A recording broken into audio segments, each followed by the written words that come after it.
If you cannot tell, I am really excited because I can finally tell you guys my thoughts on the Divergent movie. If you do not know this, I saw the advanced screening of the Divergent movie on March 4th in Chicago at the Divergent premiere. I was actually doing press at the premiere for one of the websites I'm a part of called pagetopremiere.com, and it was such a fantastic experience. I'll be linking my interviews with the cast, which I got to interview the whole entire cast, which is so amazing, down below in the doobly-doo, so go check that out once you're done viewing this video. So, let's start the review because I'm so excited to get all my feels out because I can't even. It's just so much feels. I need to share it now, okay. Let's do this thing. Let's just start the review. So the Divergent movie was flippin' fantastic. Oh my gosh. Don't even get me started with it. It was so freaking good. I'm not even joking. It was just, I can't even form complete sentences because I am just in shock by how well they adapted Divergent into a movie. Of course I left out some scenes here and there, but ultimately the movie was really, really close to the book and I couldn't be more happy.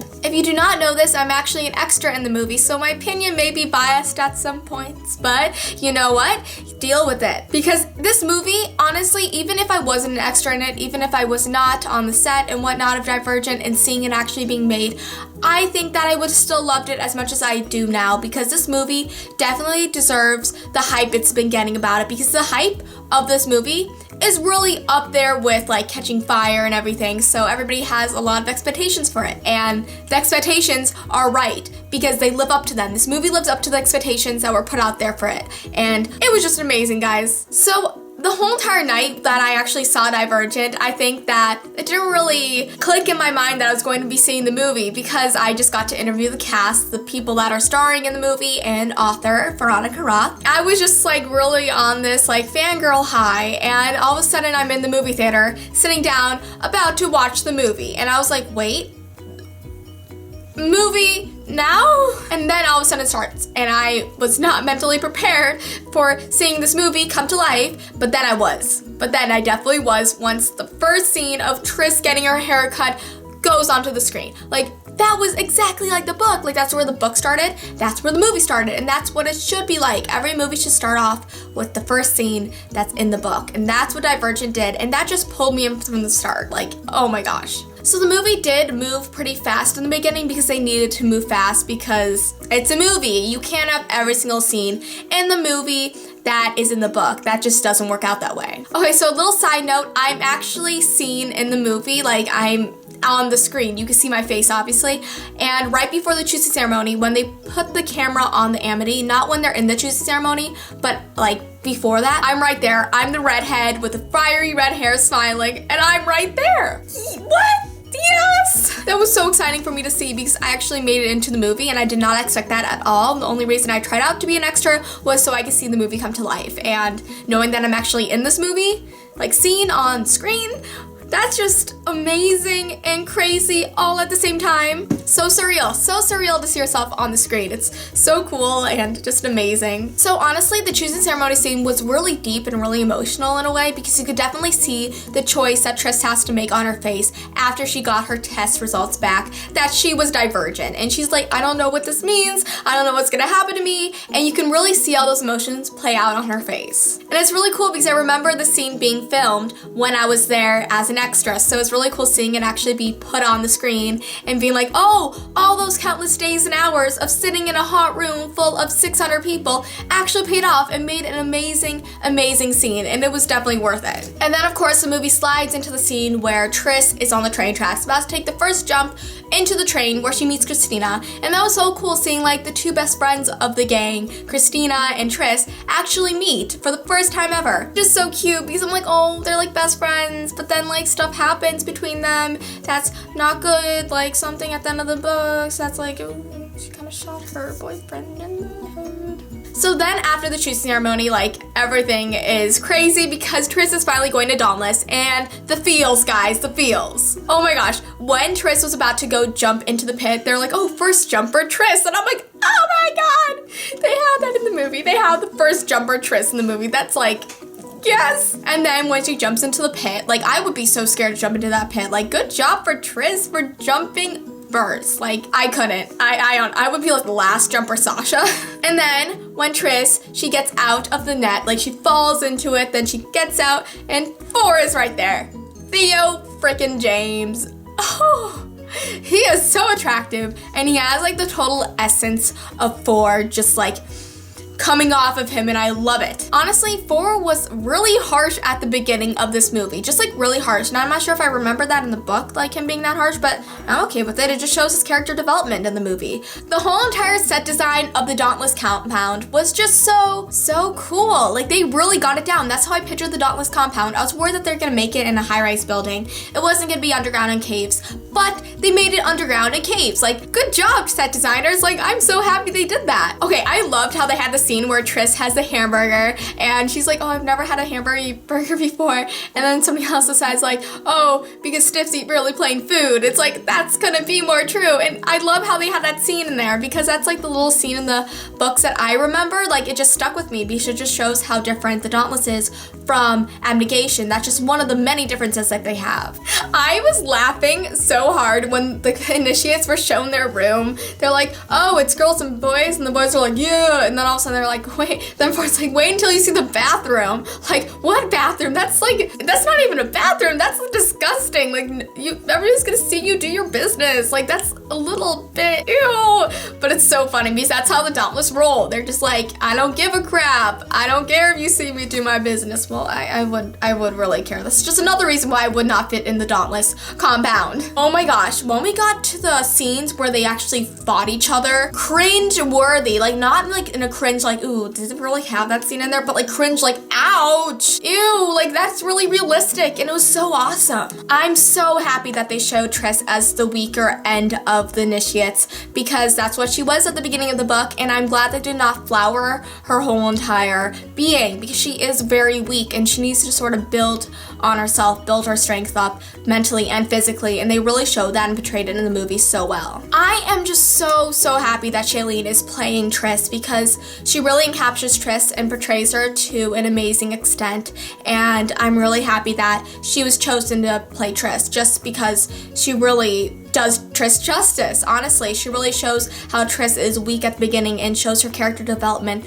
throughout the whole entire process as becoming an initiate and then becoming a Dauntless member, and it was really awesome seeing that. And guys, I know that Theo James, how he isn't an 18-year-old boy, he's actually 10 years older than that, but nobody gives a crap. He is an amazing 4. Like, stop if you're ever questioning if he's a good 4. He's an amazing 4, and who cares if he's older than what we pictured in our brains. He is still 4, and he is amazing as 4. It's really funny seeing Theo play 4 because Theo is such like a chilled out dude. Like, he's nothing like 4, but he creates such an amazing character as 4. Like, it's just so amazing, and I'm so glad that he was picked to play him in the end. One of my favorite scenes in the book was so well brought out in the movie, and that was the knife throwing scene where 4 throws knives at Tris, and it was just so amazing seeing that because it shows like how much a strong guy that 4 is, and showing kind of how he does have emotion towards Tris, but like you don't see it yet. You don't see it to the extent that it's portrayed later on in the books and then later on in the movie.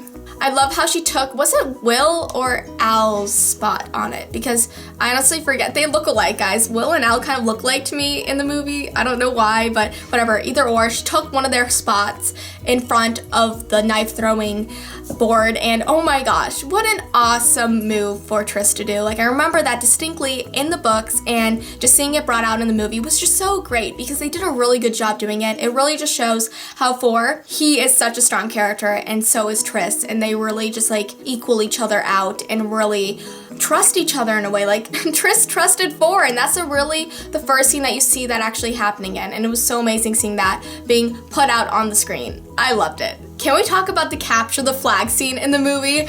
I absolutely adored that scene in the book, and just seeing it brought out in the movie was so great because they really did a good job doing that scene. Well, one of the things about this scene that it was like, oh, why do they have that, was that they didn't have like paintball guns. They actually had things like guns that actually felt like a gunshot when you were hit with it. And ouch, like I wish they kind of had paintball guns just because it has more of a fun effect to this whole entire game. It really shows that how Dauntless can be really carefree while they're still training. And I think it was a good little add-in to have that type of gun that feels like an actual gun. And just seeing that scene, like Triss actually getting the flag, showing everybody, and like the Ferris wheel scene, oh my gosh. Like that was exactly how it was in the book. And it was really awesome seeing how they did it in the movie because they did it exactly how I pictured it. And I loved how... I love Forrest's lines in this movie. I really want them to be on t-shirts. Everybody fears something was one of his lines when he was on that Ferris wheel. It was just so good, and the way he said it was just, he's such an amazing actor, Theo James, and he really portrays Forrest so well in this movie. Like, I actually felt like that was exactly like Thor. It was so wonderful. And like, just the lines that they have are so good. Oh my gosh, did anybody else like tear up during the ziplining scene? Well, first of all, I teared up because I'm like, Uriah is not there. But that was the one thing about this movie that really bugged me, how Uriah was not in it, because he's a main character in the books. Like, I understand how they have to leave some characters out because they're secondary characters, but secondary characters are very important sometimes, and sometimes you toy with the fans' emotions when you don't put them in the movie, okay? Okay. But the ziplining scene was so emotional for me just to watch it because I'm like, Allegiant. The zipline, it was so cool. I want to go on that zipline. Like, where is it in Chicago? I live in Chicago. I want to go visit it. Another one of my favorite scenes in the book was when Triss goes to the Erudite headquarters to visit her brother Caleb. I don't know, I just like felt like it was such a cool scene in the books because I just felt like, oh, she's so badass. Look at this Dauntless going to the Erudite headquarters, like she's turning heads, whatever, like she doesn't give a crap. And it's just so cool with her just going there, and I just love that scene so much. And Ansel Elgort is playing Caleb Pryor, and I'm so happy he is because he is great. I really think that scene was really powerful. Honestly, when I was seeing Shailene Woodley and Ansel Elgort on the screen as brother and sister, I did not see them as Gus and Hazel in The Fault in Our Stars at all, never once. And I didn't think about it because this movie just had me so compelled and engrossed in it that I didn't want to think about anything else. I wanted to think about what's happening in this movie alone, and they just really showed how well of actors they are to portray brother and sisters in one movie and love interest in another. That's why they're actors. That's why they get paid to do this stuff, because they can have parts like that. They can act as brother and sister in one movie and love interest in another, and they're gifted to do so. Oh my gosh, the Fear landscapes were so awesome. Fear landscapes are so freaking awesome to think about because it's like stimulation, but you're being put into your fears and you have to conquer them. And how they played out Triss's fears in this movie was so good, and I'm so happy that they had her fears like they did in this movie. Like, one of the fears that I'm so happy that they did have was when Triss is scared of having sexual relations with Thor. And I love how that one was played out. I really was hoping that they were having it. I got a little bit worried towards the end because I'm like, wait, we haven't seen it yet. Like, why aren't we seeing it? But we finally saw it, and it was so perfect. Oh my gosh. No! I can go flustered. And then the birds one, like the bird stimulation was so scary to watch. And also the other one was when she was in the glass box and like everybody behind the glass box was her friends and they were watching her drown. It was crazy. And knowing that she had to kind of like pretend she was not a divergent, she had to kind of do it the way a Dauntless would do to get out of those situations was really interesting because she could not go through the path like, oh, she can't break the glass. A Dauntless would not do that. So she had to instead clog the drain that was letting the water into the glass box. And that was really interesting seeing how she had to sort of like flip her persona in that way to a Dauntless mind instead of a Divergent mind. And then we get to Forest fears, and they had some pretty funny parts in this movie, honestly. Like, I had some points in this movie where I was just laughing, straight out laughing. One of the points was when Thor was in the box, and he's like, you know, it's not like I'm getting suffocated over here or anything. I love that. His fears were so cool, and it really just shows how he's opening up to Triss and trusting her, and I really enjoyed seeing that play out in the movie. I did not think they ever told Triss that she only had 6 fears. I wish they did, because I thought that was a really interesting part of the book how she only has 6 fears and 4 only has 4 fears. But you know what? They can't have everything in the movie. I'm not going to dwell on that fact, and I'm happy that they did have the majority of her fears. I'm happy that they did have those, and they played them out so well in the movie. And then after they go to Forest Fear Landscape, we get the chasm scene, but they weren't in the chasm. They were like on a rooftop or something, but I'm okay with that. I'm not that picky. And for shirtless scene, I love that. Yeah, it was perfect. It was perfect, and they kissed, and I just like fell in love with 4, and I just love it so much. The 4 Tris feels are hurting so much. Like whenever I was watching this movie, I just like was thinking Allegiant. Like when it wasn't coming up the whole entire time in the movie, but in certain points like this one, I was like Allegiant. One of the scenes that really made me like shiver and be like, ooh, that's really creepy, was when Tris gets abducted by Peter and Al. And that was such an intense scene because all of a sudden 4 comes out of nowhere and it's like punch, punch, boom, punch, like gonna beat you all up. But that's when Tris also loses her trust for Al. And that was really, really deep because that leads to Al's suicide later on. Okay, so I'm kind of confused. When Tris got in the fight with Peter when they're fighting in the ring, she got beat up and she got knocked out and she had to be hospitalized, but then she got left factionless. I was really confused by that point because I was like, wait, was she factionless like for a second in the books? I don't remember that. But then she redeems herself because she goes running and she gets onto the train, and then she's with the initiates again, heading to the, I think that was to capture the flag. So that's really cool. And I'm like, run, Forrest, run. So the whole entire ending of the movie was like really long. That was like an hour by itself, but it was so awesome seeing how they really put it all in perspective and really put all the details in that were in the book to make it understandable to the audience that did not read the books. So then they get to the Abnegation headquarters, and I'm just like, shit's gotta go down. Like, look at those Dauntless marching like badasses, like guns. Yeah, this situation's not gonna end well at all. It was such an intense scene when the Dauntless are marching into the Abnegation houses and just pulling them out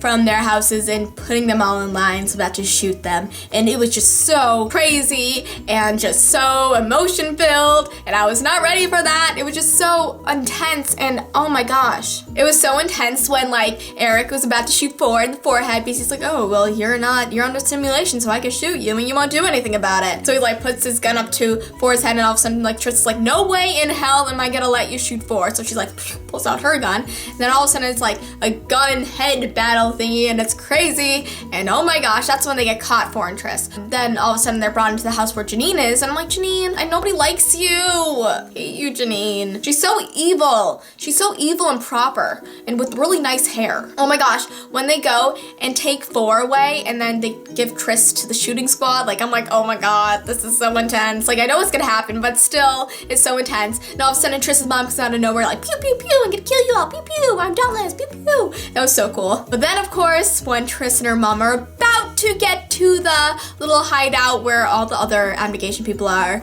her mom gets shot and her mother dies, and it was like, oof. Tris had a lot of emotions, and I really saw them play out right in that scene. It was such an emotion-filled scene, and just seeing Tris just like lose somebody that she loves right in front of her eyes, like it's like, oof. That's rough. That's really rough. That whole entire scene, like I feel really bad for Tris now because right when they get to the Dauntless headquarters, her father dies because he gives his own life to save his children's lives, and it's just so emotional and intense, and I'm just like, come on, why does everybody have to be so selfless today? Like, is it just like a selfless day? Do you have your selfless bowl of cereal? Like, seriously. So this whole entire scene between Tris and 4, like 4 is under the serum, is so freaking intense, especially when the fight breaks out between them. It's like the teacher and the student, but now the teacher's fighting the student's fighting back, and their love interest. So that just makes everything else on top of that seem like, oh my gosh, like that whole entire scene was so awesome. But it was also really cringeworthy because it's like, ow, all the fight scenes in this movie are really, really painful to watch, and I love that about it because it makes it more realistic. It's great. Like, obviously 4 is gonna overpower Tris because he's been in Dauntless longer than she has. Yes, he was in Abnegation before. Yes, he is Tobias Eaton, the son of the leader of Abnegation, but he is different now. He's 4, he's strong, he's powerful, and he's gonna overpower Tris, who's just been in Dauntless for a very short amount of time. But when Tris was like, okay, I cannot beat him physically, but I can beat him emotionally. So that's when she's like, Come back to me, baby, come back. You can blame it all on me. Just come back to me. I love you. Why did she say I love you? Why, like, I don't think that she said that in the books, because I found that, like, they had issues saying I love you to each other. Like, not because they didn't, just because it's one of the obstacles they need to overcome with each other. But I guess they said I love you now. Oh well, I was fine with that. I was just like a little put back by that, because I'm like, was that in the books? Maybe, whatever. And I love seeing Theo, like, coming back from that state of mind that he was in, like, destroy Tris. And it was really awesome seeing Theo James kind of portray 4 from going from the state of mind to becoming 4 again. And he really made that scene what it was and made it worth watching, because you just seeing all this stuff going on, this battle, this epic battle between the two of them, and then all of a sudden he's coming back to her, and it's so beautiful seeing that happen. And then Tris, when she's oh my gosh, Janine, so Janine was in the scene. I don't remember if she was in the scene in the book, but whatever, I guess she was in the movie. And that was so intense when Trish throws the knife at Janine and it sticks in her hand. Ouch! That was gonna ruin a manicure.